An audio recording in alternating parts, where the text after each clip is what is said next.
What up, everybody? I am your host, JP, and this is my co-host, Josh. Hey, everyone. And welcome back to another episode of the FilmBros podcast.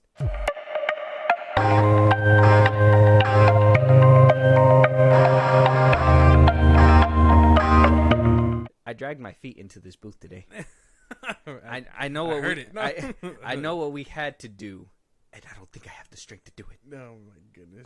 It's not that bad, man. It's not that bad. It could be worse.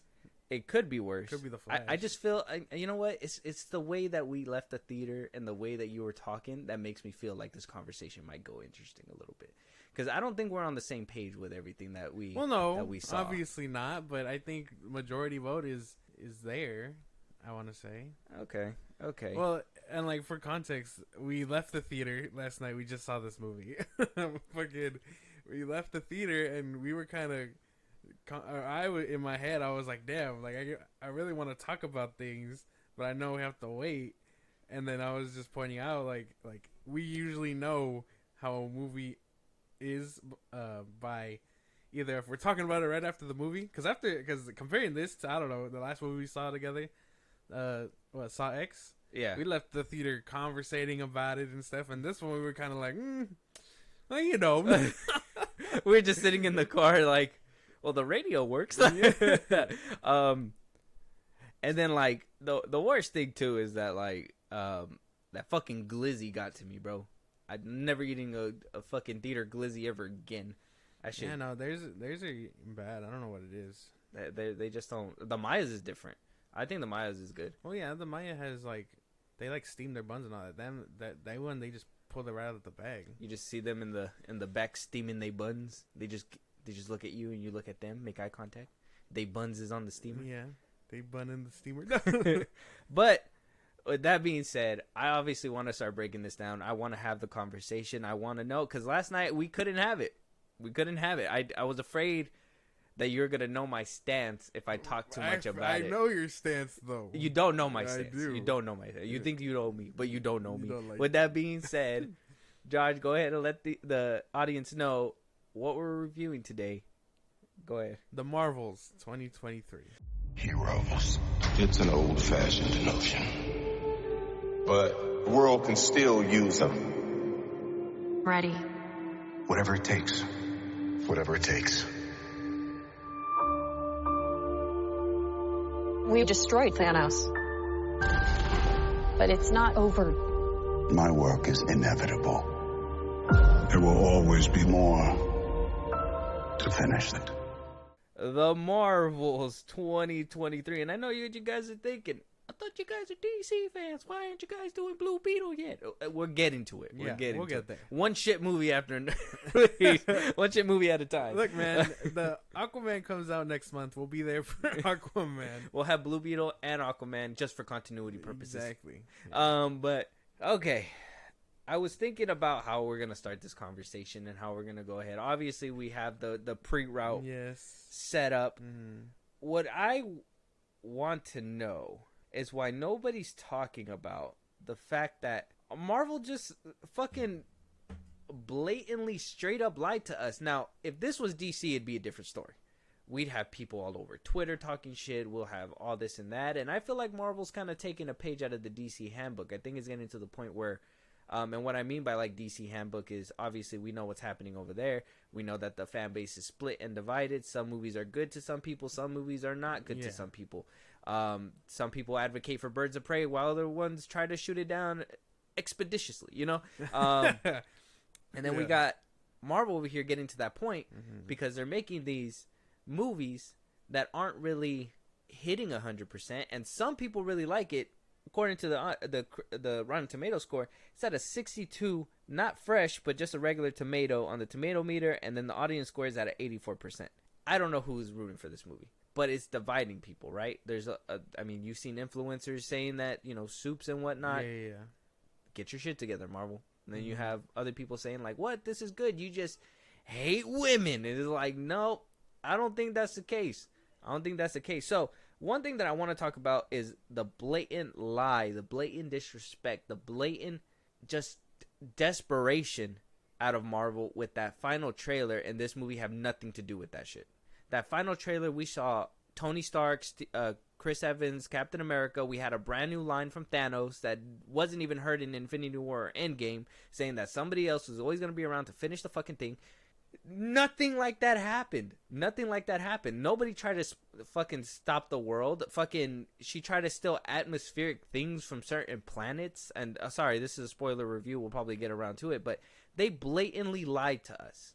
They blatantly lied to us to our fucking face. They were trying to hype up the movie by bringing in people we know. By lying. They lied. They lied. So it's not even about like, oh, remember where we came from? Robert Downey Jr., Chris Evans, Captain America, Iron Man. You remember the peak of fucking Marvel Cinematic Universe? And then they go and throw in that line from Thanos, which indicates that she has some kind of motivation or inspiration from what Thanos did. And it has nothing to do with Thanos. Nothing at all. I was waiting for the line like, oh, Thanos tried to eradicate and it was fine with, you know, with him or whatever, so I'm gonna do the same. Some kind of connection. They didn't even do that. They lied to us straight to our fucking face, and nobody's talking about it. That's the thing that sucks. I think she was supposed to be attached to what's his name from Guardians 1. Can't remember his name because he also Ronan. Oh, is that yeah. Ronan, the whatever. The Conqueror, whatever the fuck his name was. Yeah. Didn't really conquer anything, but yeah. You know, he got beat He was by also- a dance-off. He was also a Kree.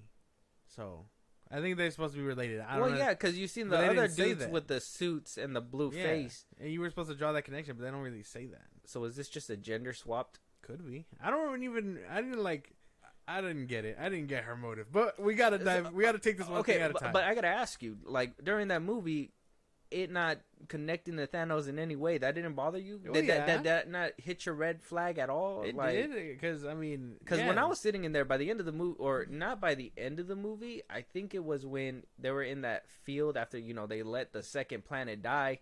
Whoopsie.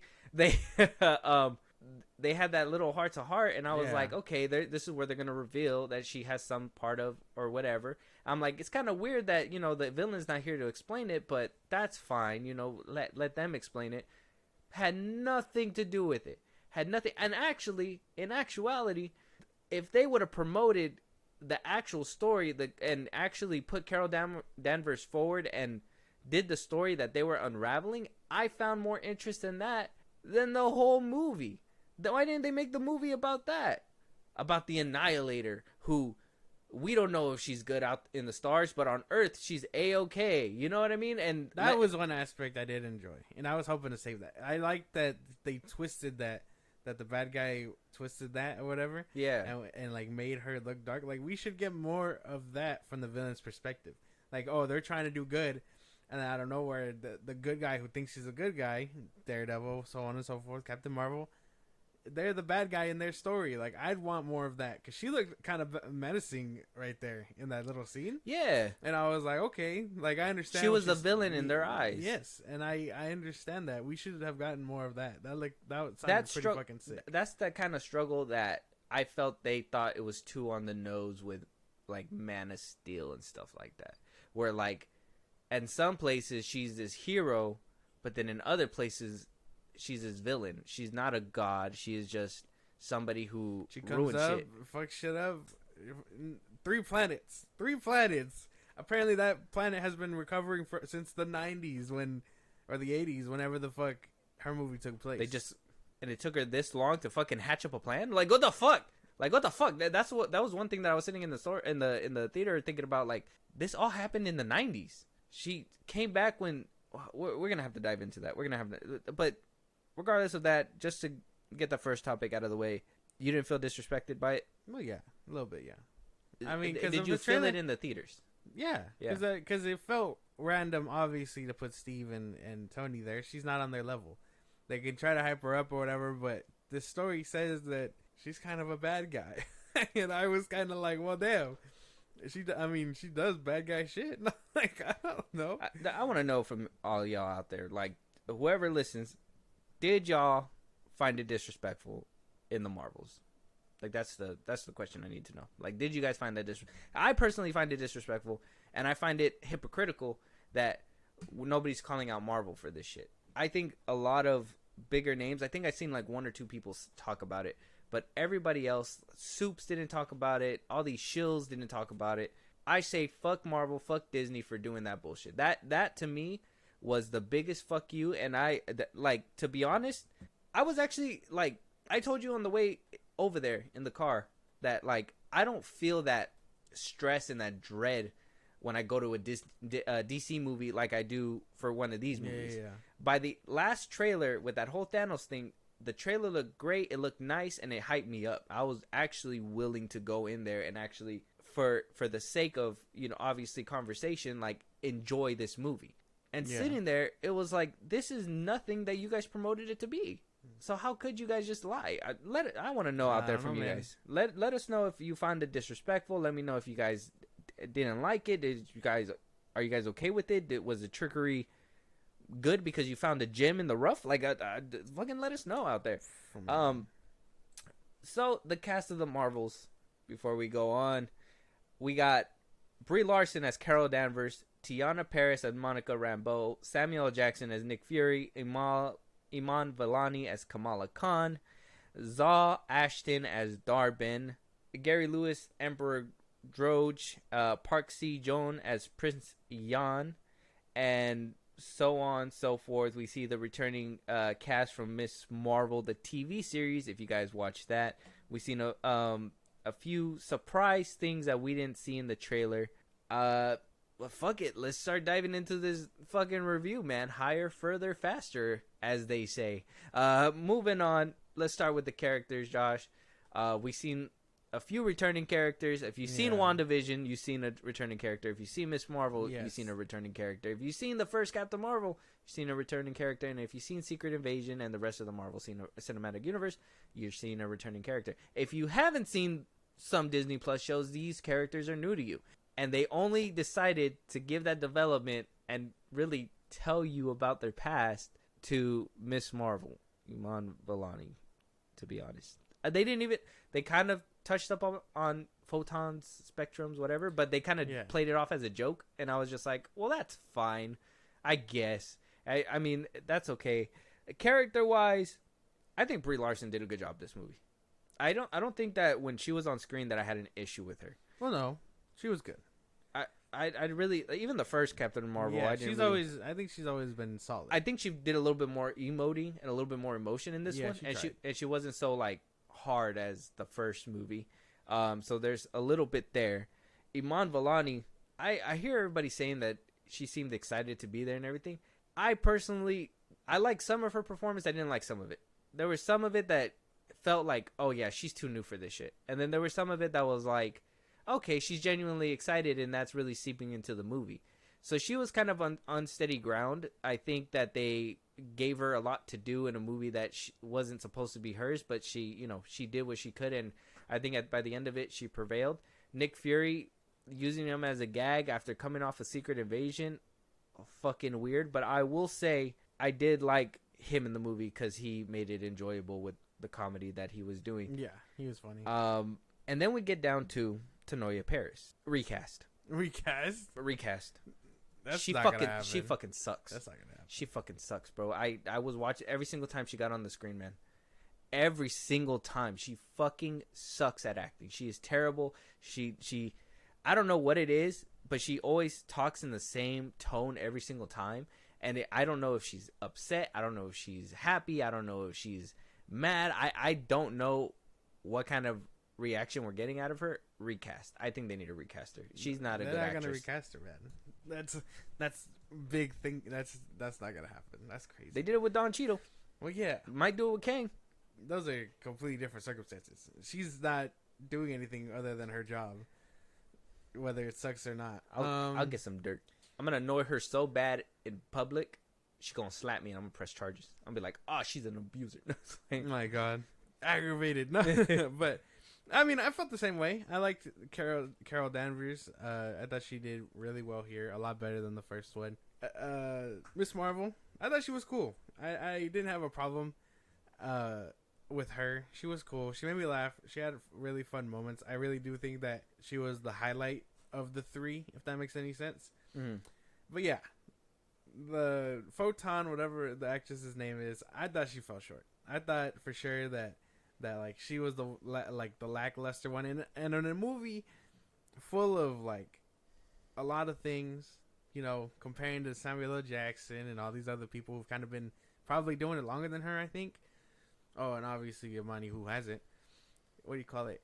It's noticeable, right? It's very noticeable when someone falls short and stuff. And you'd think it'd be Miss Marvel, but it wasn't. I honestly thought that she kind of did her own thing here. I feel like in her show, she felt new. Here, I feel like she's getting the grasp for it, and she made it work. But Photon's character fell short. That's about all I got. I mean, I didn't really like Kamana's family involvement. Like, I find them annoying. I found them funny. I know a lot of people found them annoying, but I really like the comedic relief. I like the whole family being thrown in there and being like, Kamala, I want you home, because I mean that's how they were in the show. From the few episodes that I watched, they were overbearing, and you know, I see that in certain cultures. So I was like, that's fine. Now, taking them up on a spaceship and everything, that was one thing that I was like, well, you know, this was kind of a fluke accident, and nobody else is really gonna come down for these people. So why take them onto the ship? That was one thing. I thought they overstayed their welcome when they went on the ship. I don't know.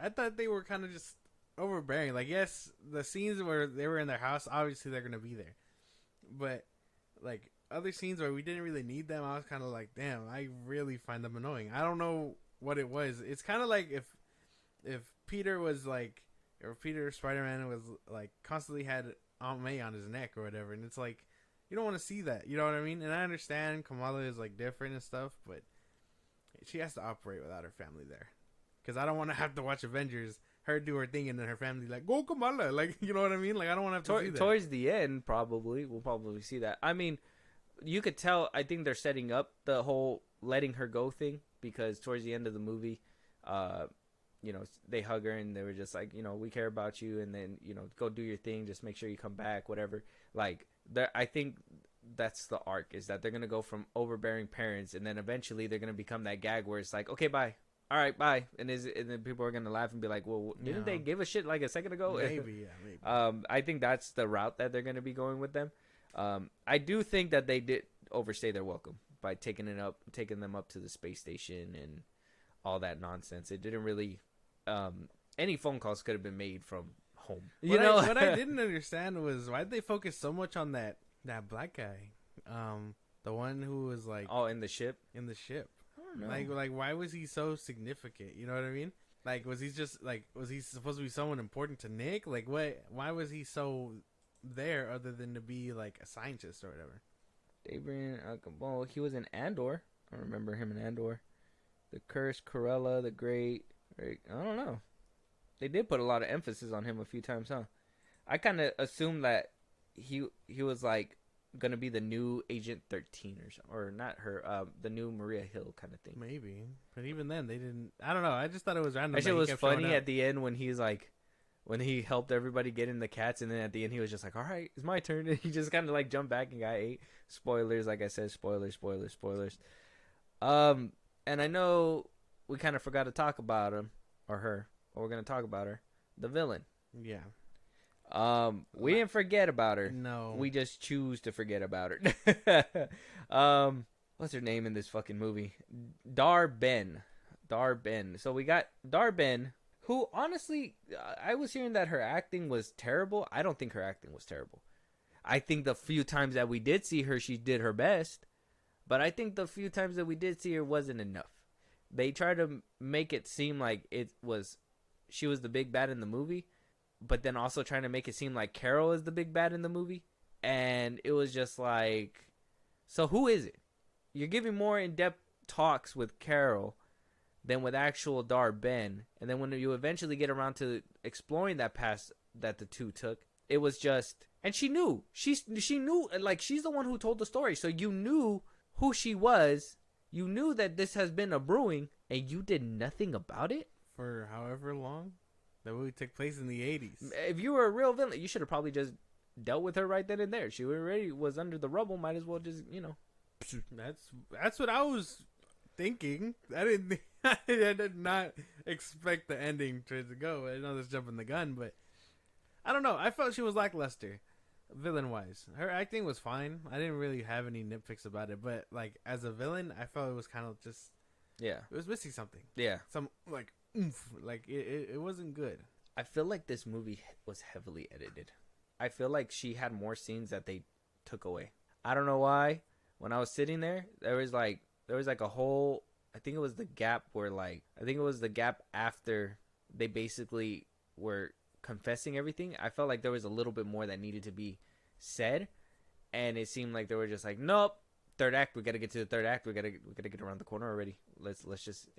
It felt like this movie just wanted to get it over with, if that makes sense. At the end of the movie, I was like, okay, you guys did your thing. Like, I don't want to jump the gun, but fuck it. Sorry, spoilers. Dar-Ben, the way that she went out, I was like, they couldn't even bother letting Captain Marvel have the upper hand on her. The whole movie, she could have easily bodied the shit out of her. And they did not let her get her hands on her. But then by the end of the movie, they were just like, well, we got to wrap it up. And then clink. She did her thing. It was a cool visual. Don't get me wrong. Yeah, no, I thought that. But there was a few scenes here where I was but like, that the camera did their thing. when you told me like, oh, it's it was unintentional. She didn't think it was gonna happen. I honestly believe that they didn't know that was gonna happen either. The people who made the movie, I think that they wanted Carol to stop her, but then they were like, well, Carol couldn't stop her this whole time. So if we make her just stop her at the end, it's like, oh, she could have done this a long time ago. So they made her do what she did to herself. And I was just like, that is the stupidest thing ever. I told you, Carol Danvers, I don't think I've told you this yet, but Carol Danvers as a character is like Superman. It's so hard to build challenges around her, and especially when she doesn't have anything that will really weaken her, right? Like I told you, this movie would have been wrapped up and over if they would have just got the two girls, said, stay put here, don't use your powers, and let Carol do her thing. Did we not watch Endgame? Did we not watch her movie? She was putting in work. She killed everybody. And she was doing work in here, too. She went toe-to-toe with Thanos with 5 stones. And she couldn't stop a girl with a hammer? Yeah. It was weird. That is the biggest cop-out I've seen. That is the biggest cop-out. That was the thing.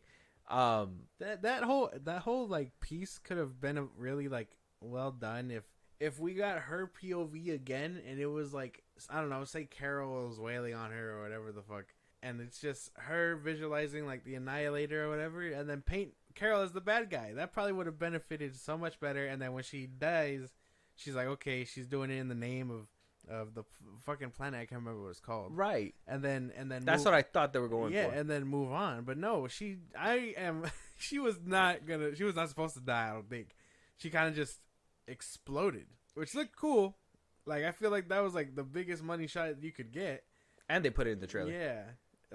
Yeah. And then, she dies, and it's like, damn, like what? That wasn't supposed to happen, but it did. It throws me off. Because Carol was the one that pushes her out the fucking thing. Let's go, and then she blows up. I don't know. I think they had the villain right there with Carol Danvers, and they were just like, we can't do that. We seen too many times how people turn the tables or whatever. But if they were like helping her out this whole time, at the end of everything, we seen that she let 2 planets die. Oh, we can't save them all. You fucking bitch. You're literally Superman. You save them. What is wrong with you? I had an interesting conversation about that, right? Because that was one of my things. I was like, you don't tell an upcoming superhero that you can't save them all, and as Rubble was crushing them, no, you do all you can, and then at the last second, you're like, okay, I can't. But she can. Carol can. Apparently she can. She can zoom in, bing, bing, boom, back to the ship, no problem. I told you yesterday, this is literally, they copied Homelander. They copied Homelander with her. They were just like, get on the ship or die. It's like, well, what the fuck? She looks up to you and you're just going to let all these people die? What? She didn't seem unfazed by it either. She didn't. Kamala. Oh, yeah. Yeah. No, when it first happened, she made a face. And then she walked away from it. And then the second time it happened, it was just like, she was quiet about it. Upcoming superhero would have called her out and been like, you just let all those people die. I know. Imagine we went to help them and you let them die. Imagine Kamala just being like, oh, she's cool, but she's not the person I thought she was. Don't meet your heroes type of thing. probably would have impacted her story along the way. So you're telling me if she would have just went back to Earth and went to go say hi to Monica Rambeau, she could have probably helped her figure out the whole crisis and Hala, and she could have easily fixed that, and there would have been no villain. You know what was confusing to me? Got it. Since we're talking about the villain, the villain's plan sounded kind of sound, right? But here's what I thought was weird. So when they jump multiple star things, they go through each different portal. But she was able to connect the planet to other ones, but it takes like them to jump from each one. Did that make much sense to you? Because it didn't make sense to me. Yeah, that didn't make sense because that means that whatever she was sucking through would have to go through different dimensions before it gets to that planet. Yes. And it seemed like she kind of just streamlined it. Like she jumped through all of them and then they all connected. Yeah, that's what happened with the first planet, the Squirrel's planet or whatever. And then the water one. But like when they jump, it takes them through 3 different like star systems before they get to somewhere else. How was she able to connect 2 planets like it's tubes? You know what I mean?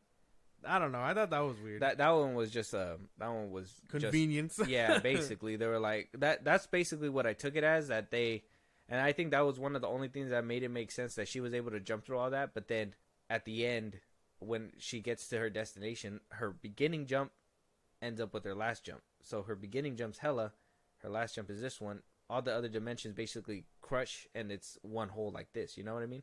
And that's basically how I took it. So I really didn't see that issue. The issue that I was having is if she could be there in literally seconds, why is it that these 3 girls beat her to every single spot first? I know where she's going next. Gets there in 2 seconds. Has a whole dance number, and then she shows up. My God, I don't want to talk about that yet. But what you call it?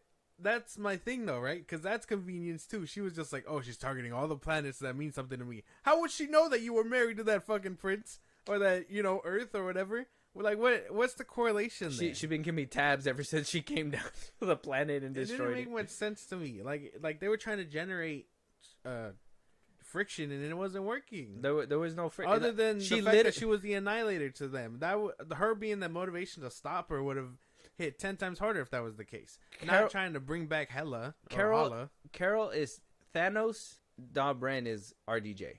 She is, or no, is Elizabeth Olsen's WandaVision, when she's like, "Oh, you took everything from me," and he's like, well, "I don't even know who you are." That's basically what she should have been like. She should have been like, "Well, I don't even know who you are. You're just a random person I fucking shot rubble at one point, and somehow you survived it." And then I went to go destroy the AI, and I felt so bad about it. I ran from the planet that I called home at one point and just did everything else. How fucking dumb. that like, to me, I understand. It just seemed like they just wanted to have friction for everybody, but they didn't want to do what they had to do. They didn't want to do the work. They didn't want to do what they had to do. And what they had to do was, to make this movie compelling, in my opinion, was make Carol Danvers the villain. Coming off the first one, where people really didn't like her, and a lot of people say, like, hey, the reason why she made $1 billion was because it was smushed between two of the biggest selling blockbusters ever. They didn't want to make her the villain. The whole MCU thing or whatever, blah, blah, blah. But if you were making a female villain already, might as well just make Carol Danvers, because people already hate her. You could make people love to hate her. That's the spin that you could have used with this character. She was the Annihilator. Everywhere she goes turns into destruction because she can't understand that she is the person who causes the destruction. Like something like that would have played more and played with your mind a little bit better than be like, oh, generic villain. Oh, she's here to fucking crush you with some weird hammer that we don't even know what powers it. Is it the bangle? Is it powered on its own? I don't fucking know. We don't fucking know. It just did. The power swap thing was the stupidest cop out for nerfing Carol Danvers, in my opinion. That shit was so stupid. And then sometimes it worked and sometimes it didn't. That was another thing. It has to work when everybody's using their powers, but then when they're fighting nonstop, continuously using their powers, they didn't change. So I was like, well, is there consistency here? Do we know what happens? Do we know how it triggers it? And they just kept blatantly saying, oh yeah, we narrowed it down, but we don't know for sure what it is. It's like, okay, well, you're not gonna give us an answer. We're just gonna have to figure this out ourselves. Okay. That's the one thing I noticed too. The inconsistency of the switching, like were they able to control it toward the end? Like what? Like you know what I mean? That's basically what they were saying. That's what that whole montage was for, so they can learn not to control it, but be prepared, for when to switch, which is fine. But by the end of it, they made it sound like they could control it, and it was kind of working in their favor the whole time. I think there was only one time when they slipped up, but other than that, they were all like working in unison, and it's like I understand they trained for that, but at the same time, it looks like they managed to control that shit too. My thing is too is the whole what's it called when all three of them would use their powers, only two would switch. So why not the third one? Why wouldn't they all have swapped? I don't know. That shit was insane, bro. This movie. So the characters, they were charactering for sure. Kamala doesn't even need the bangle, but she had it with her the whole time. I was about to say, in the show, did she need that in order to get her? I mean, it helped her powers. It helped unlock it. Like that was like the thing that pushed her mutant gene. But she didn't. She doesn't need it. Was she wearing it during the show? Who fucking knows? Nobody watched it. Well, yeah, she had it on for during the show, but like she's wearing it. Why though? Like, just is it a fashion statement? Is it part of her costume? Like she didn't need it. It's her powers, no? It's not by her powers. At the end of it, when I think they say that when Carol is bringing back after she explodes the villain, they test out their powers and stuff, and she was able to like glow without them. I don't think she needs those things. I feel like they could have just been like, okay, I'll leave this one with you guys or whatever. And if she do, why not wear both bangles all the time? Make her the most powerful person, or is that just another too powerful woman in the MCU again? I don't know what the deal is with these things. Apparently they space travel and shit. I don't know. Power level 9,000. But I don't know. Everyone kind of did their thing here, and it was the only ones to fall short was Photon and the villain for me, just because her motive made no sense. Yeah, both of them. One didn't act right, and then the other one was acting, but her motivation wasn't there. And then the whole friction between Carol Danvers and makes Photon's... no sense. It makes no sense. Oh, boo-hoo. I only ever wanted to see you. Carol was just like, well, I didn't even know time was moving that fast. Like, how are you grown up already? What the fuck? Like, you know Carol, what I'm saying? you don't know that years go by? like, I understand space time is supposed to be different than Earth time, but, like, damn. You're telling she was there since the 90s, 80s, whatever. You said you'd be back, you bitch. She didn't come back once. I mean, she kind of blew up the planet. She should have went back right after. Like, I'm sure that won't bite me in the ass. And then it bites her in the ass. But they don't do that. Well, my thing is, too, is that she knew about the blimp. They made it perfectly known that she had gotten blimped out. She came back in Endgame to stop Thanos. You knew the people got blipped back. Why didn't you go searching for her? Why wasn't your second movie, hey, let me look amongst the, Earth to figure out where she's at, if she came back? Obviously, when she comes back, it's going to take a second before, they actually locate her, get her up to date or whatever. Why didn't they do something like that? No, she never came back. Oh, yeah, after Thanos. What'd she do after Thanos? She had space duties. No, she was there during RDJ's funeral, wasn't she? Was she? I don't think so. She wasn't there? I don't remember. I don't think so. She didn't know him. I don't think so. The Guardians were there. I can't remember if she was there. Weird. I don't remember that. I feel like everybody was there. I didn't see her. I don't remember. I think everybody gave him a ceremonious goodbye. Even Gamora and them were there. Nebula, nobody. She didn't know him either. What? I mean, what? She spent the whole how many cycles with him on a ship? I mean, they got to know each other quite a bit. She should have just ate him, to be honest. She's more robot. She didn't have to survive off food like him. Well, he gave her the last of the food. He was like, "Here, robot." It's because he's nice. No, I don't think he needed it. But yeah, no, their little back and forth made no sense. Carol's still struggling to get her memories back after all this time. It makes no sense either. And you're using a Kree fucking torture device, and you just allow it was a scroll torture device. Well, it was Kree's. It was the Kree's torture device to get the Skrulls' information and get Brie Larson's information in the first one. Oh yeah. And she's just using it for leisurely findings and shit, and hooks it up to her young, impressionable, clearly impressionable, fucking naming her own superhero after Captain Marvel. The suit being basically after her too. you're showing her that this torture device is being used on her For now. good or something. Same thing with your long lost niece. Like, are you fucking like? To me, I was just like that. Like, if this was a guy, it'd be different. But we're just supposed to let all this glide. It was kind of like, and I like WandaVision, but it was kind of like the end of WandaVision when she was just like, oh well, she learned her lesson. We'll let her go. It's like she just enslaved a whole town. You're letting her go. What is wrong with you guys? You guys just let these villains leave? So stupid. I don't know, man. I don't know.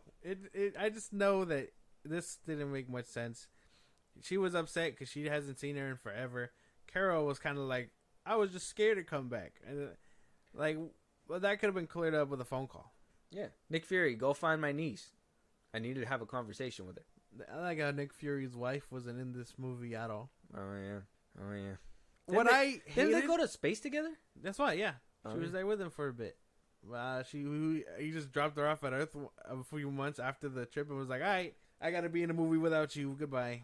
I feel like you could shapeshift into anything you want. No thanks. I feel like the Skrulls could have like benefited knowing that they were in a relationship, but you know they're not going to talk about that. What I thought was confusing was seeing Valkyrie, because if she could have provided them of space in New Asgard, why was Secret Invasion a thing? Why were they struggling so hard when Nick could have just been like, hey, Valkyrie, can you let these other people stay with you? And she'd be like, sure, Nick. Because I guess she can do that. My thing is, if you have a friend who can easily beam herself out of there and beam a lot of people with her with the fucking, what is that thing called? The Bifrost. The Bifrost. Which I didn't even know. Why didn't you call her to save the first and second planet? You called her for one planet, the Skrull planet. And then you left the other dude, which, by the way, you were legally married to fucking fend for himself and die. Well, that one doesn't make sense. No, like, I don't know. Her involvement entirely in this movie was weird, because it was just a device to get the Skrulls off the ship, basically, her ship, and then that was it. That's what I'm saying. They should have had her be a prominent role.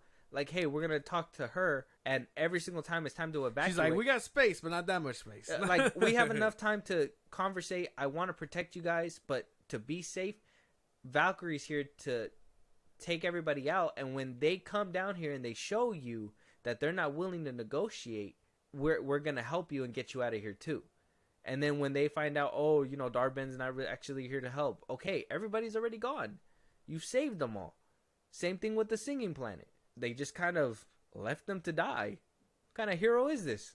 The Skrulls should have been able to see, or should be able to see the Annihilator as a bad guy too. No, she saved him. After dooming their fucking planet. No, what do you call it? You don't break glass on purpose, clean it up, and be like, oh, I cleaned up glass. Yeah, Glass you broke. You were misunderstood, Glass.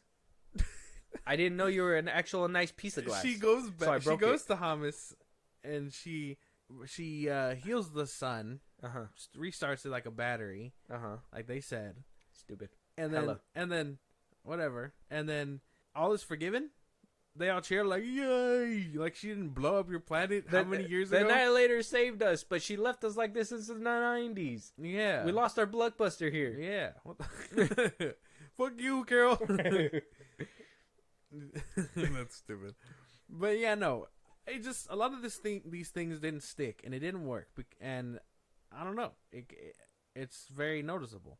Okay. I mean, we're obviously we talked about the plot and everything, and that's obviously playing into that role. So the whole motivations were just off. The plot was just stupid. Everything was dumb, and we didn't have like the plot. You know what I mean? Like Sydney Sweeney or anything like that. Like we had a couple shots of like Carol Danvers, and I was like, okay, I was satisfied with Carol Danvers. I like Carol Danvers. I mean, with some things, yeah. I was like, well, you know, if you're gonna make guys sit here, at least give us a little bit of something more. You know what I mean? But like it was just simple. It was simple stuff. But we saw her shoulders, and everybody was like, shoulders. Anyways, the 1800s. Put on clothes, you whore. No. So let's talk about now. This is probably gonna mix in together the fight scenes and the CGI. because there was no fight scenes without CGI, and there was no CGI without any kind of fighting or blasting involved or anything like that. So with that, the first fight was fun. I liked it.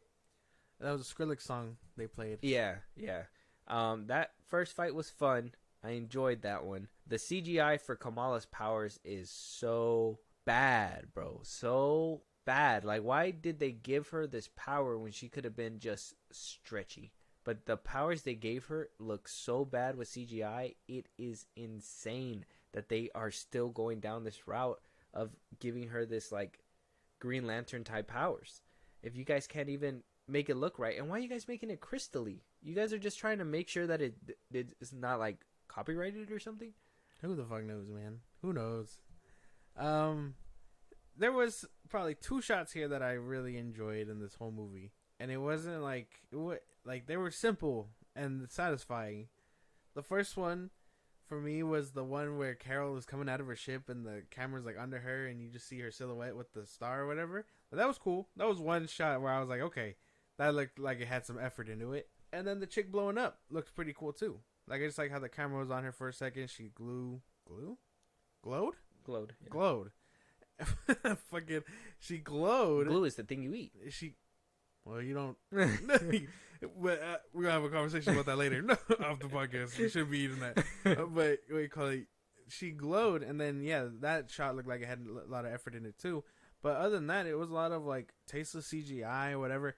The first time they switch and they actually like position the camera to the 3 of them or whatever, where they're on that squirrel planet, you can tell that they're about to switch because the CGI like looks funky as fuck. Yep. And then they switch, and you're just like, that looks so bad. Like, they couldn't like blend that in any better because that looked horrendous. Yeah, that looked bad. Anytime Carol was flying looked stupid. Photon at the end when she was like glowy and stuff, that looked bad. The scene where Photon was trying to go up to catch Kamala, that shit was making me laugh. I couldn't do it with her face. The face she kept making to go like this, and like the way the neck was and everything. I don't know. They blended her in weird, like trying to make her invisible or see through or whatever while flying at the same time.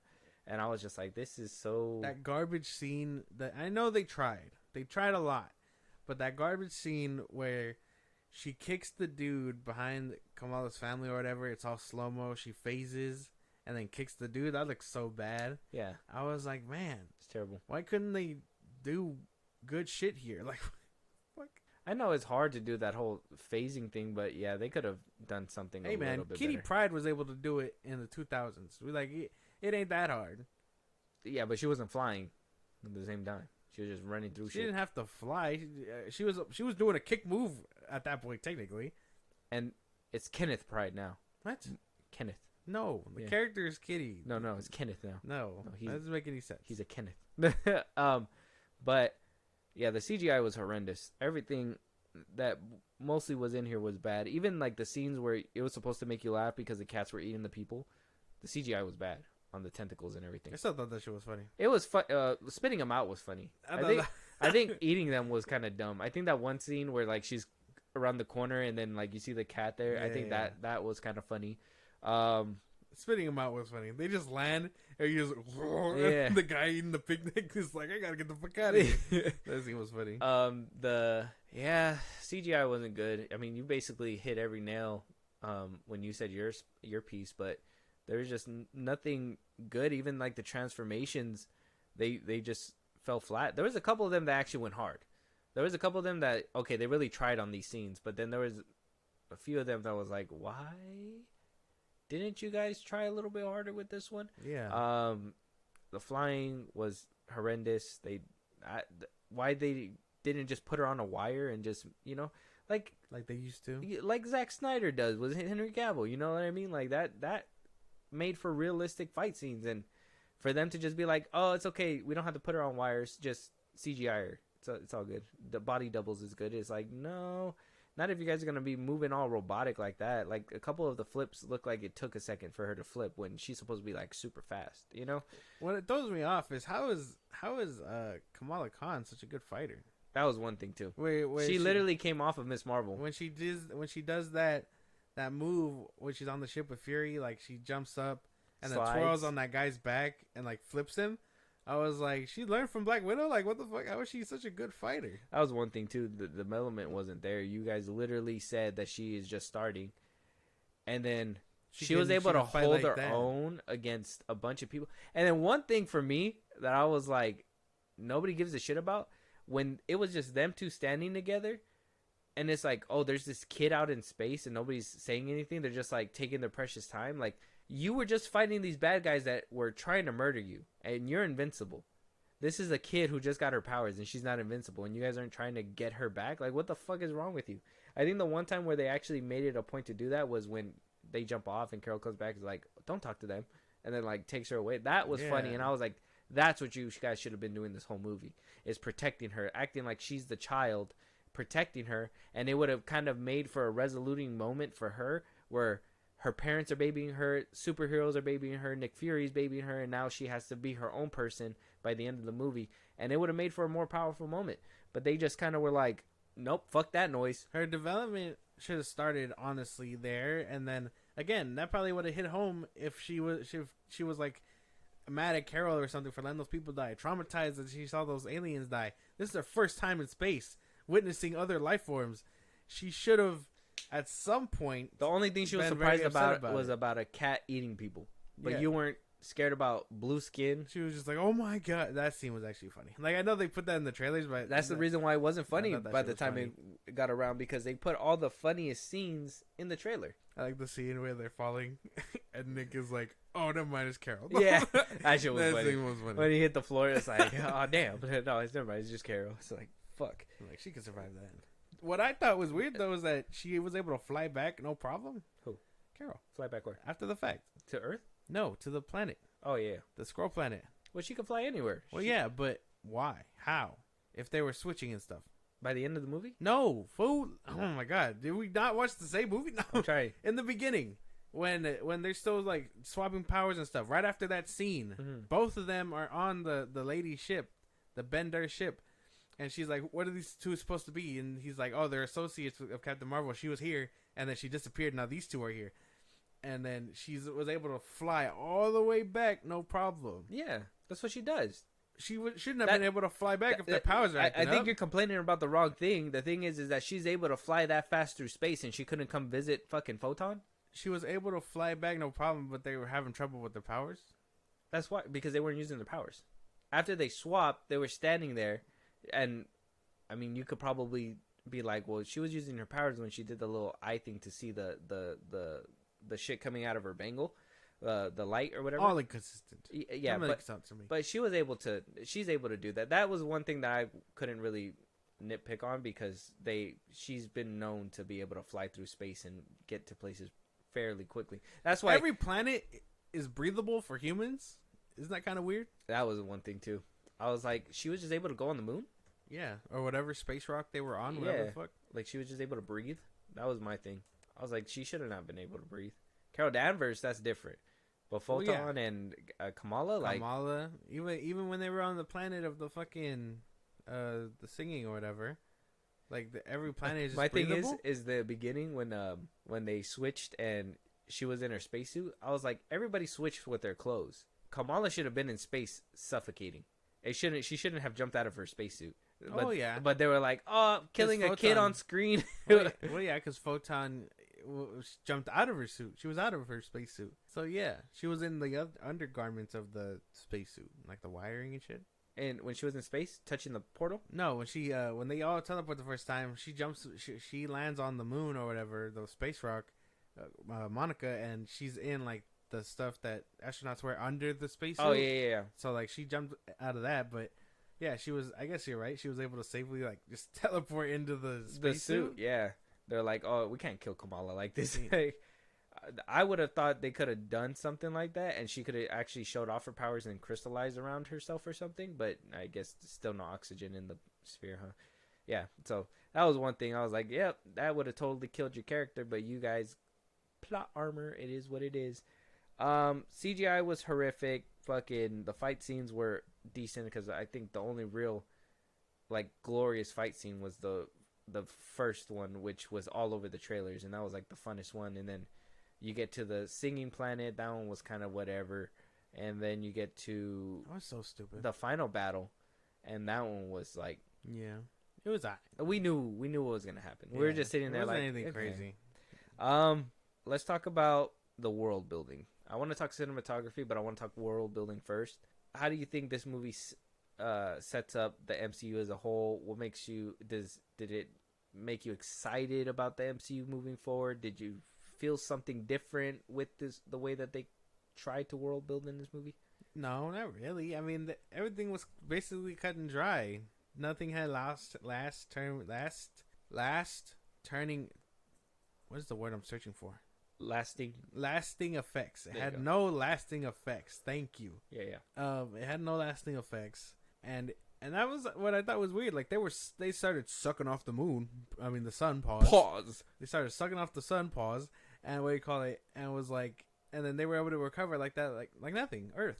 You know what I mean? Yeah. Like it started fading away, and then it just like nothing happened. Yeah. The only things they set up are basically at the end. Well, the end Yeah. credit scene and the ending. The actual They movie kind of ending. built upon. That's what I'm saying. They kind of built upon Captain Marvel, but they didn't really commit. That was one thing. They didn't commit to it, and that would She have didn't been learn anything. that would have been something better for world building. But how do you learn anything if you're this super being that doesn't really have to suffer consequences? That's the thing that they should be playing at the fact with her. That somebody who is basically impervious to everything should stand trial. Like, what the fuck? You let 2 planets die when you could have easily stopped that a long time ago. Where's the universes? Oh wait, no, they got rid of them. The Watcher? No, The Watcher, like, damn, she bad. no. I was gonna say like, where's the MCU's Green Lantern Corps like equivalent? Oh. And it was the Nova Corps. Yeah. And they got rid of them. Yeah. They're gone. Because they don't There is no space police. Nope. They killed them all, dude. In Infinity War. Yep, they're gone. No Nova, which they name dropped them here, like trying to play on Monica's code name. Yeah. But it's like, damn, like why not? That's so weird. Yeah, that was one thing, too, for them to get rid of that. That kind of just... There's a few things that I felt Disney did, or Marvel did, to obviously make the movies a lot easier to make. Obviously, no masks, no secret identities. Everybody knows them as their heroes inside and out. And then you have the little things like that where it's like, well, it's going to make it a hurdle for the next movie, so let's just go ahead and just air that shit out real quick. Thanos annihilate. And it was done. It was done after that. So the world building here wasn't too crazy. Yeah, we kind of get that little taste towards the end, which we're going to talk about those individually. So other than that, for the movie single itself, not really too good for the world building. Besides the ending. Kamala got some growth. Like, I guess the growth with her parents or whatever works for her little subplot. Because it's like a leaving the nest kind of moment. But Carol stayed the same. And even then, we lose Monica at the end, and that whole thing is basically null and void. You know what I mean? That's her little blasting. You get what I'm saying? Yeah, I get you. Like, it's null and void at that point because we probably won't even get to see that for a while. Yeah, that's one thing too, right? They set up. But Carol had no lasting effects. Carol didn't. She was all upset or whatever. She tried to bury the hatchet with Monica and stuff, but there's no real like. Not for places Carol. to take her. There's no places to take Carol because I mean there's Besides, no consequences. Maybe besides losing her niece. She just saved Hamas or whatever the fuck the planet was, and Holla. and whatever and moved on about her day. She was like, all right, my job's done here. That's what I'm saying. She basically got off scot-free. They basically left her with no ties to being in any of the other movies. Besides, obviously we had those little cameos here and there, but they didn't set her up for anything. And then by the end of this movie, they didn't really set her up with anything besides maybe that guilt for her niece. But then she's able to go ahead and get rid of another guilt by going ahead and starting up a son. And then Kamala, well, everything by the end of hers, you're right, it's null and void. But even then, it wasn't even as powerful to begin with, because like I said, if they would have played on the fact that she's looking up to her hero and she finds out her hero is not who it really is and she has to be her own hero, that'd be different. We would have had so much more fun with that. But this one was just like, okay, she's overly gonna follow her and everything. And I seen the comparison. Do no wrong. Oh, you guys didn't say that about Tom Holland Spider-Man with RDJ's Iron Man. Listen, RDJ tried to fix Tom Holland Spider-Man. He was protecting him like a child and watching over him. Carol Danvers could give two fucks about Kamala. The only reason why she was there is because she needed to be. How many times was Kamala sidelined in this movie because she didn't want to quote unquote hurt her or use their powers and make them switch? But there you see Photon using her black girl magic. They said it in the movie, so it's not bad for me to say it. She used her black girl magic to go ahead and that shit was funny. Do that shit. He's like, you gotta fly now. Go black girl magic. That shit's stupid. Yeah. I mean, it's a big difference between RDJ and Tom Holland and their scenario. She's not looking to mentor her. She's just like, hey, this is a gig, the hero gig. It's sacrifices have to be made. This isn't that. That would have made for a more Kamala rich. That would have made a more richer character arc, though. Like you're this lone soldier. You're always by yourself, and now you have a sidekick who wants to be your sidekick. And maybe in the beginning you didn't want it, but that would have made for a more powerful thing. And then Kamala losing, basically trading in her parents for somebody else to look out for her, that would have made for a harder moment. That by the end of this saga, when we get to Avengers, whatever there's going to be called at this point, that could have been another RDJ and Spider-Man moment where she loses her protege, or Iman has to now be the hero because she loses her master this time. You know, like that would have made for an interesting setup, but we got nothing out of it. Nothing. I don't know, man. That shit was this movie. I'm not saying that I'm gonna save that for my finishing talk. So let's talk about the cinematography. Nia DaCosta made this movie. That's my girl. She made Candyman. She was set to do the New Gods movie for DC over there, but then they went and scrapped it. She's done a couple other things here and there. The most notable for me is Candyman. So coming into this movie, I was hoping we were going to get those crazy visuals, because I don't know if you've seen Candyman, but that movie is great with visuals.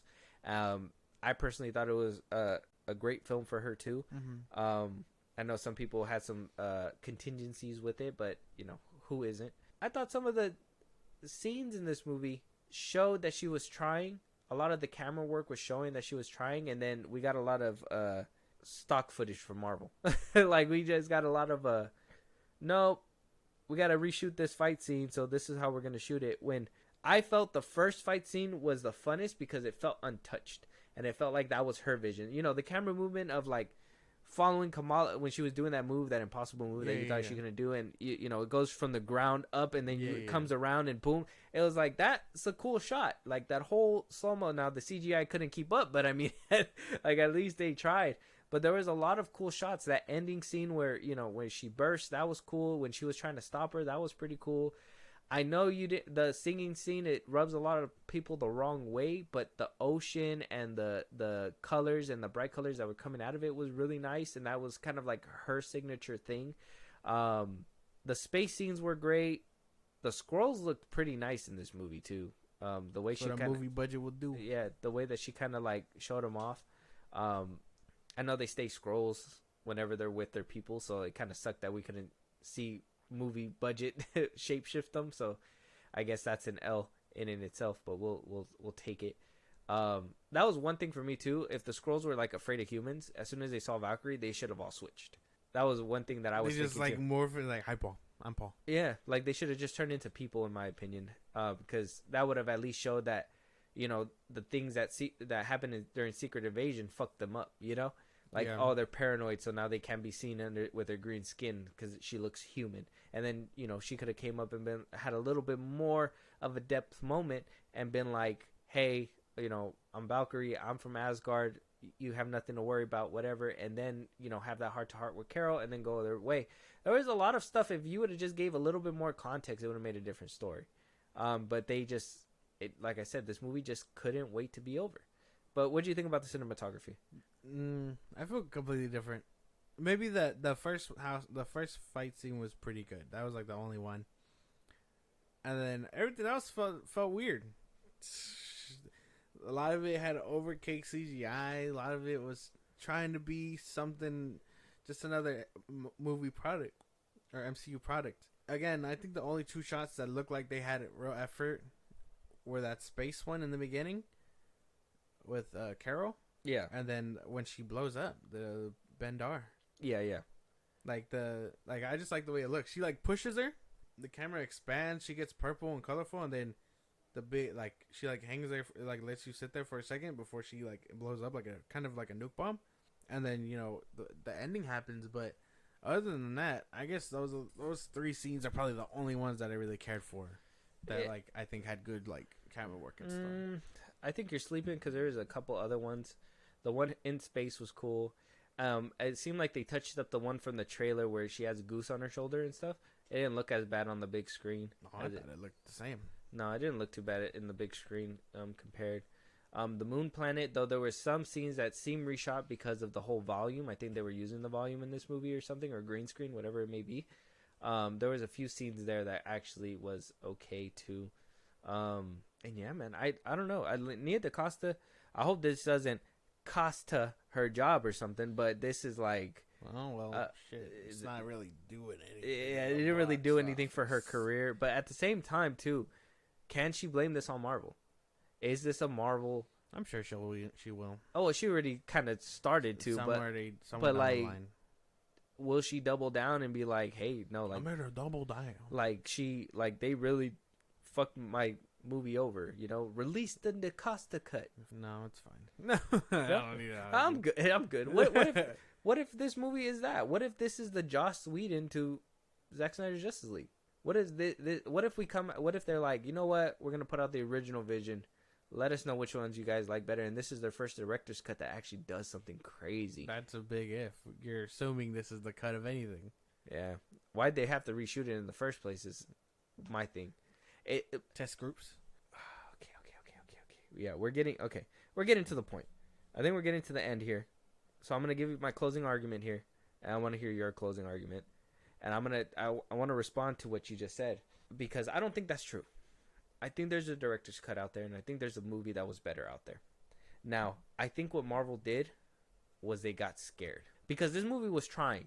I give it points for trying. This movie was trying because Marvel jumped in there, saw the movie that she was making.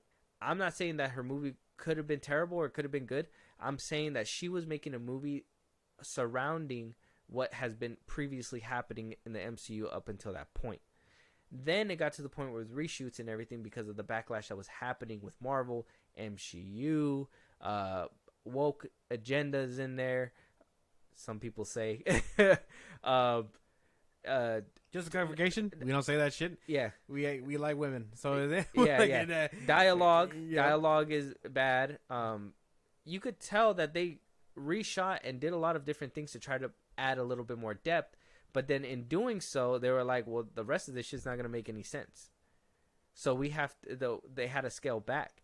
And I think that by the end of it, they knew that they tried to salvage something, but left with something that wasn't 100% salvageable. Mm-hmm. And so that's why we got this approach in this movie where it was like, all right, let's get it over with.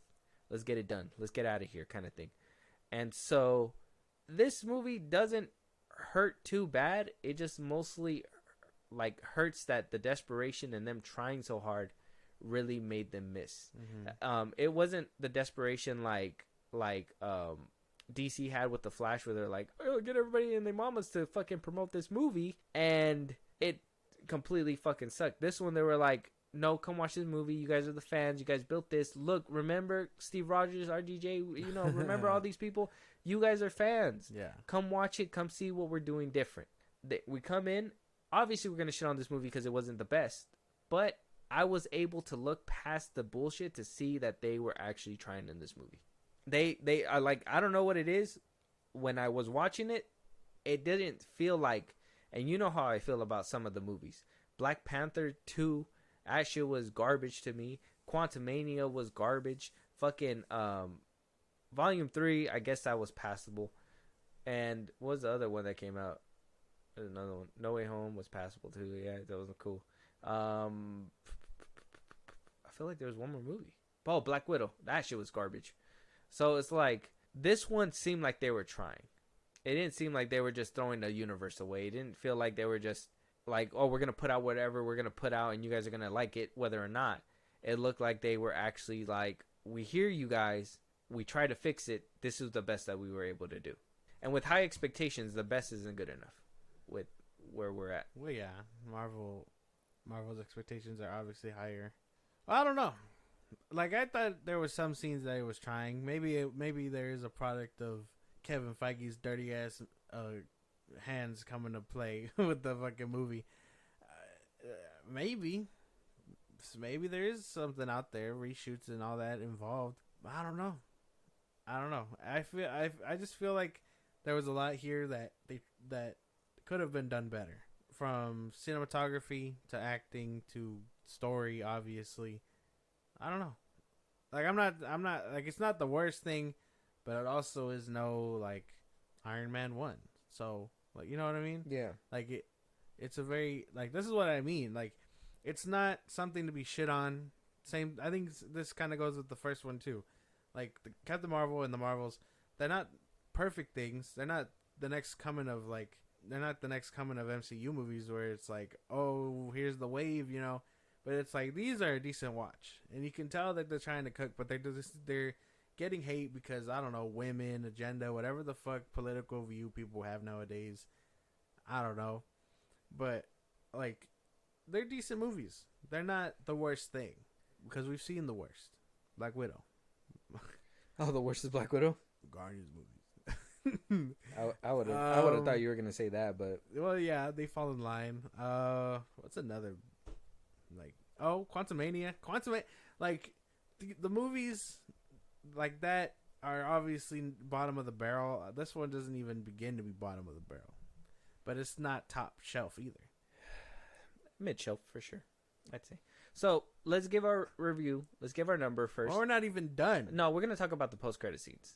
We're not done just yet. Yeah, Why are we ranking? Well, I want to rank at least the movie as a whole, and then we'll and then discuss those separately.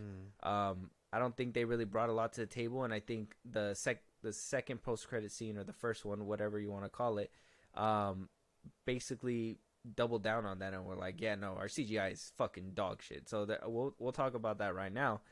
At least the review part of this movie, at least for the movie as a whole, where we ended up, your hype level for the next one. What'd you think about this movie? Solo Dolo, 1 to 10, man. 1 being the worst, 10 being the best, 5 being in the middle. What do you think? Like I said, it could have done better, but it also isn't the worst thing. Can't fault it for that. It has very funny moments. Generally a decent time watching it. But at the same time, I know the MCU can do better. As far as being excited for the next one, well, the next one is Deadpool. So yeah, pretty excited for that. If they decide to do a sequel and give Captain Marvel a trilogy, I hope it's just by yourself. Don't overcrowd it. Yeah, I don't need them trying to do this whole team up thing again. But other than that, out of 10, I'd give it. It was a decent watch. I give it like a 5. 5 out of 10. It's a decent watch. Okay. All right. They tried. Oh man, no. They tried. This movie isn't the worst movie that I've seen from the current roster and the current slate that we've been getting with Marvel. It's not the best, not the worst. I personally like Nia DaCosta's work too, so it kind of hurts me to kind of like do this kind of thing. It's gonna be a big smudge on her. Yeah, that's resume. another thing too. I give, like, this movie, I don't think I see myself watching it again anytime soon. I don't think I see, like, I don't see the rewatch value in this movie either. Mm-hmm. And I think that really hurts it too, because I'm trying to give it a good score where, like, you know, a good chunk of the time when I put into my scores, it's also the rewatchability. Like, how many times a year can I watch this movie again? Basically. How often do I really want to watch this movie again? And if I'm going to redo the cinematic universe like I'm kind of going through right now, do I want to put myself through this kind of trauma again? And it's got to take the good with the bad at that point. Exactly. So I got to give it a 4.5. I just a little bit under you. Just, you know, I was jumping between 4.5 or a 5.5 because there were some funny moments that actually genuinely made me laugh. Oh yeah, it was and funny. then after that, we got some really bullshit moments that were like, well, you guys got over that a little too quickly. You didn't let me really sit with it. And now here we are back to the joking and the fighting, and it just didn't really make any sense. This one's gonna be a blight on her resume, and her resume is not. I don't believe it's that extensive right now. I think she only has like a few movies under her belt. Hold on, Yeah, Candyman, Little Woods. She was a writer on that one. Candyman, she wrote and directed. The Marvels, she wrote and directed. And then the rest were just And then her next film is coming up with Tessa Thompson, Yes. which maybe that's why she was able to get her for a cameo in this one, because she was like, hey, Random ass cameo. yeah.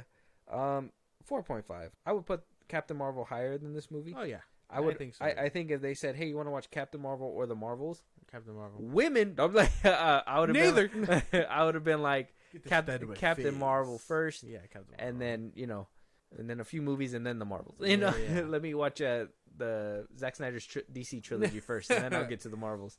But with that, before we close this out, I do want to talk about those cut credit scenes. Like I said, that whole Kate Bishop one, I honestly, genuinely think that they meant to put that as a post-credit scene, and that they just slapped it in the back of the movie for which reason. I don't know why. We'll talk about that one first, and then we'll move on to the big juicy one. So, spoilers for the post-credit scenes. If you guys haven't seen it, or if you guys didn't even know that there was one, where the fuck do you guys live? Because Marvel always has post-credit scenes, at least one of them. You should always be sitting to the very end of the movie, and then to the very end of that. Even though you get duped sometimes, like Spider-Man Homecoming. God, Fuck you, Marvel. So, in this post-credit scene, we see Kamala Khan basically recruiting Kate Bishop for the Young Avengers. I'm for the assuming. Young Avengers. Why the fuck are they doing the Young Avengers? We don't even have the real Avengers. Why are we gonna go for a Young Avengers if we don't even have the real ones yet? I don't know, man. It's just so stupid. I mean, they can always just say that it's the Avengers they're pulling together. I mean, make Kamala an Avenger. Eventually, I mean, Sounds like that's what they're doing. every single thing that they try to put this girl in fucking bombs. They made the Avengers game, made her the lead character, bombed. The TV show didn't do so good. Her comic series, they killed her. They killed her in a comic series. I don't know why they keep trying to make her a thing. It doesn't No, seem she's like... back as an X-Men. They killed her so that she can be an X-Men. Oh, she did, huh? Yeah. I knew they were gonna do that shit. No, they killed her so she can be an X-Men, and I think Didn't the I call it? actress I is called writing it. Tell it right here to the microphone. I called I it. think the actress is writing it. You're not gonna say I called it? No, I came to you and I told you I called it. no, And you were like, no. you're like, oh yeah, maybe. I don't know. And then they did it. They did it. They did do it. Yeah. So give me my credit. Oh my God. Yes, you called it. Thank you. But yeah, they killed her off. Peter was upset about it in the I'm comics for some odd reason, and then she comes back and she's like, "I'm a mutant now." Does she Weird. still have her stretchy powers? I have not read it. I don't know. But yeah, she's recruiting Kate Bishop randomly. Again, this happens so abruptly at the end of the movie. It just happens. There's like yeah, the Marvels is over, and then it cuts to her in her shed or whatever, and she basically pulls a Nick Fury, and he's like, "Hey, I'm recruiting for a team. I think you should be on it." And all Kate Bishop does is smirk in response. Yeah. Oh, because she said please, and she was just Yeah, like, yeah. and then it cuts to black. Yes. Whether they're setting up the Avengers or Young Avengers or whatever, something is coming. You tell me they just left that highly classified tablet at Kamala's house? Basically. The one that Samuel L. Jackson basically looked at her and was like, "That's highly classified." Basically. The post-credit scene was so stupid, bro. I don't know. I really don't care about Kate Bishop. I don't care about her either. So they're gonna try to set up a movie that nobody cares about. Do you care about? I mean, Haley Steinfeld is the one thing, but do you care about the character? Yeah. Because Haley Steinfeld. No. Get it together, man. No, I actually do. I find her interesting in the comics. I like her dynamic with Hawkeye in the comics. They just need to do more with her. I think trying to put her in the back seat in for Hawkeye was weird. Like, I want to see what she does in her own movie or something at some point. Yeah, me too. I wanted to see more dynamic between her and Hawkeye. That's what I'm saying. I thought these shows were not going to just be like, oh, here's the baton. I thought they're going to be like, oh, let me show you what we could do together, you know? And then eventually, oh, I can't do this with you anymore. I'm too old. But yeah, I'm interested in her. I'm not too interested in Kamala. I've never liked Kamala as a character. The actress makes her enjoyable, so I'll probably stick around for that. But other than that, I'm not really interested. Her in the enthusiasm character. to play the role. Yeah, Like, you could tell she's her not involvement is insane. Yeah, it's not just for a job. You saw Jacob Elordi said that shit too? Did he? Yeah, he was like, oh, I just get whatever job that I get paid for. I just do it. Like, because they asked him about the role of Superman and everything. He said something about being dark and everything. We'll probably Yeah. make that a big conversation later on, but Stupid. he said that shit too, and I'm just like, So he got to play Elvis. yeah. He was in those Netflix movies. Yeah, the kissing booth. 1, 2, 3, and 4. He said they were fun to make. What a fucking weirdo. But yeah, so that one, I don't think there's much to talk about with that one because, I mean, it's just setting up people that, in my opinion, people don't even know about. I don't think anybody really watched the shows. Well, people watched it, but not. I think more of the diehard people that actually care about Marvel. Well, yeah. General Obviously, audiences, they're not gonna be like, oh yeah, the Hawkeye show. Yeah. Yeah, I know people that haven't even seen Loki still. I'm just They're like, missing out on peak. That is Marvel, man. You say peak? You saying peak? Loki. It'd was be peak when Martin Scorsese comes and does a movie. That's not gonna happen. Cinema, bring the It was his cinema. birthday yesterday. God, how old is he? 105. He's like he was 80 something, 87, 88, something like that. Times it by 2. That boy old.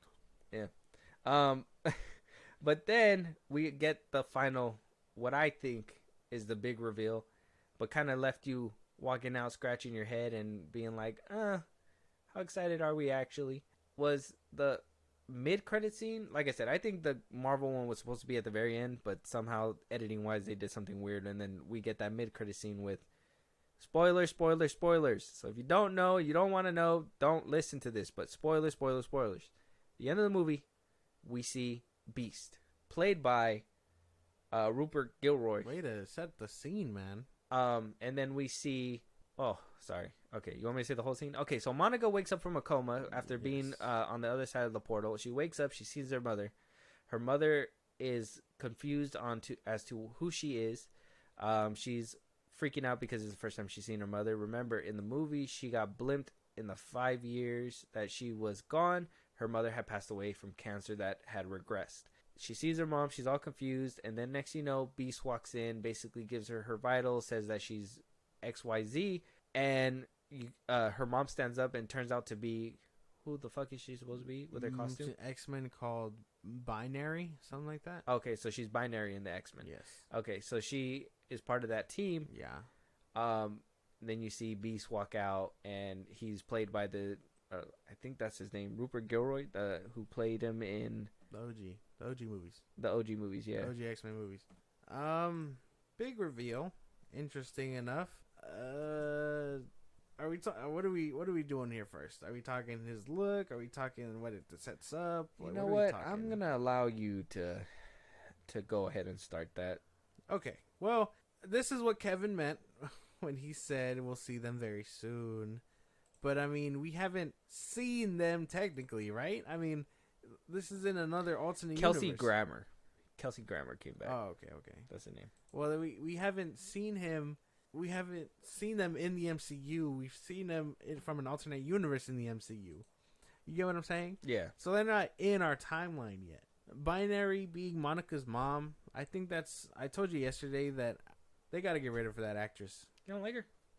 I just don't like that they keep bringing her back. In all fairness, I think that's the only part of the end credit scene that I was actually looking forward to. Because now we're going to see her having to come to terms and deal with her mom now. And I think that would make for something fun if they do it right. So I think that's the one aspect that I kind of was like looking is she going to be in to. Deadpool? Binary? Probably. I think we'll probably see her. But like Monica. Oh, no, not that we know of. We'll probably see her in a post-credit scene, I think. Well, yeah, but if he's going through, we'll probably see her as a cameo. That's why. If he's going around and he's doing what he's doing to the Fox characters and stuff, and she's supposed to be in that universe technically, or in a universe with the same X-Men. See, this is what we're talking about with the convoluted multiverse. We're supposed to see her at some point. We're supposed to address that at some point. Yeah, I think by like Deadpool 3 we'll get a hint of it. But yeah, Binary is her mom in this universe, or not her mom, but played by her mom in this universe. I wasn't feeling for Monica's performance in that cutscene. I honestly thought it was the better scene that she did. Oh no, man! I thought that shit was horrendous. I was like, I cannot believe that she's trying to make me feel emotional about this. I just didn't care at that point. Honestly, that was the best performance out of her whole thing, and that was only like a 5-second thing. No, man, it wasn't my point there. But yeah, I'm assuming that sets up the X-Men. As far as Beast looks, he looked bad. Like, I understand they were trying to go for more comic accuracy, but I think I've said it before on here. Comic accuracy does not equal good. See, and I was thinking that too, but then I seen Kelsey Grammer's age. He's 68 years old. They're not going to put him in prosthetics again. I think he's Way to switch up. I know. I just seen his age right now. You fucking hypocrite. No. I just seen his age. But what do you call it? But I still think it looks horrendous. I don't think that they did a good job with him. I think the CGI mouth and everything like that, I would want to see him in prosthetics. But if he's 68 years old, get a new Beast. Why didn't you get Nicholas Hoult? Who knows? That was my thing.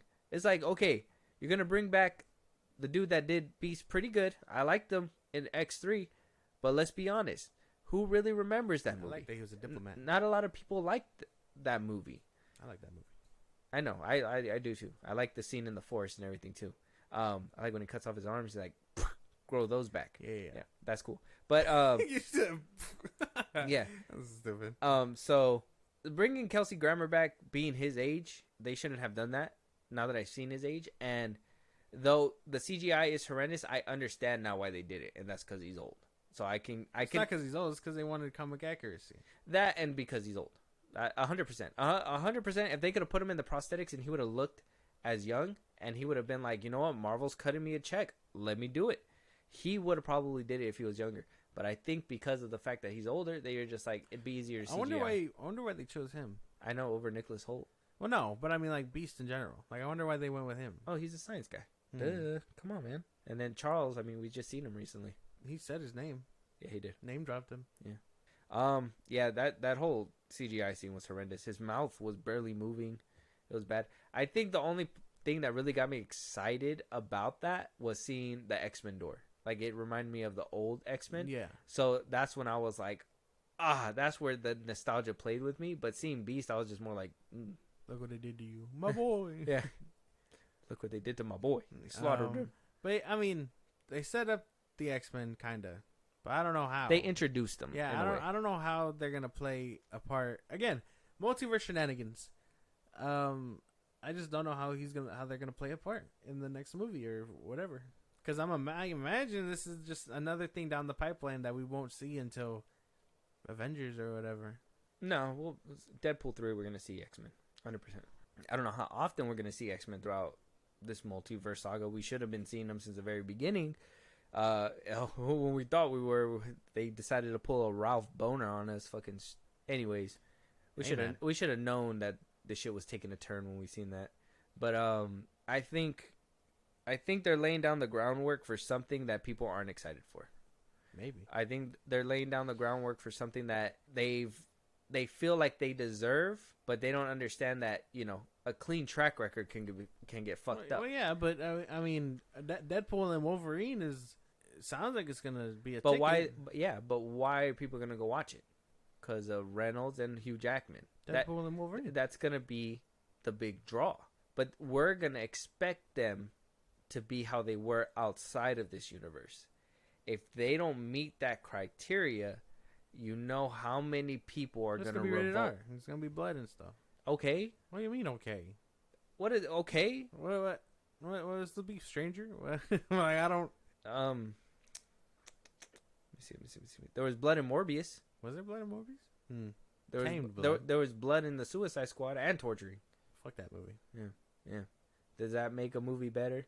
No. It just makes you go, wow, this is for adults. If the movie's not good, if Hugh Jackman doesn't act like Wolverine like he used to, if Deadpool is hindered because he's at Disney and they're like, well, no, you can't do X, Y, and Z. If they're like the expectations to see them again are up here. Yeah. If these characters don't meet that expectation, and I'm not even saying that I'm worried about that movie, because I myself am only excited about that movie because of Deadpool and Hugh Jackman. Like, those are the only two reasons that I'm gonna go. And then I heard that Fox characters are coming back, so I'm just kind of like, oh, I hope we see them again. My expectations are here. Yeah.